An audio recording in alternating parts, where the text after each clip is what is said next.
નમસ્કાર મિત્રો, મર્મની વાતમાં સ્વાગત છે.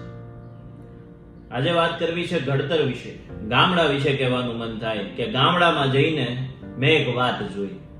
ગામડામાં જઈને મેં એક વાત જોઈ, શહેરથી નોખી સાવ જુદી રીત ભાત જોઈ.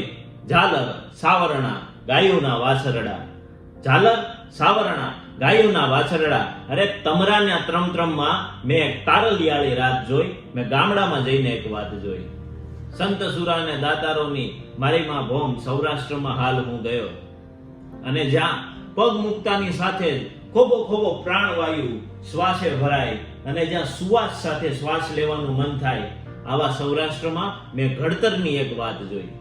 મોસાળના પ્રસંગે ગામડે જવાનું થયું, અને મામાના ઘરે ભાણિયાઓને સ્વર્ગથી જુદું કાંઈ ના હોય.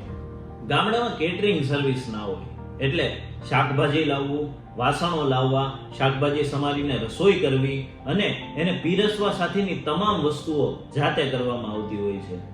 ઘણા બધા બાળકો એ રસોઈમાં લાગેલા હતા, એટલે મેં એમને કુતૂહલવશ પૂછ્યું કે સ્કૂલે નથી જવાનું? ત્યારે બાળકે ખૂબ સરસ જવાબ આપ્યો કે ત્યાં જતા રહીએ તો અહીંયા કામ કોણ કરે? જવાબદારીનો આ ખૂબ સરસ દ્રષ્ટાંત મને સ્પર્શી ગયું કે એક બાળક થઈને એ આટલી જવાબદારીને સમજે છે, તો શહેરના બાળકો અને ગામડાના બાળકોમાં આજ તો ઘડતરનો તફાવત છે.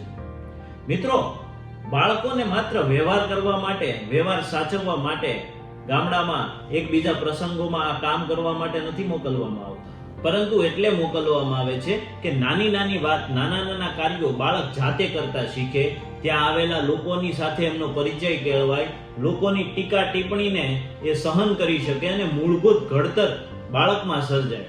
આજે આપણે શહેરમાં બાળકોને આધુનિક શિક્ષણ તો આપી રહ્યા છીએ, પણ એમની ઘડતર, એમની કોઠાસૂઝને ખૂબ જ દૂર મૂકી આવ્યા છીએ. શહેરનું બાળક નાની નાની વાતમાં ડિપ્રેસ થઈ જાય છે.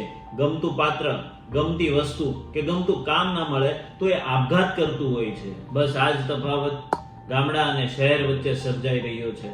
શું કરવું જોઈએ? વિચાર કરીએ. આભાર.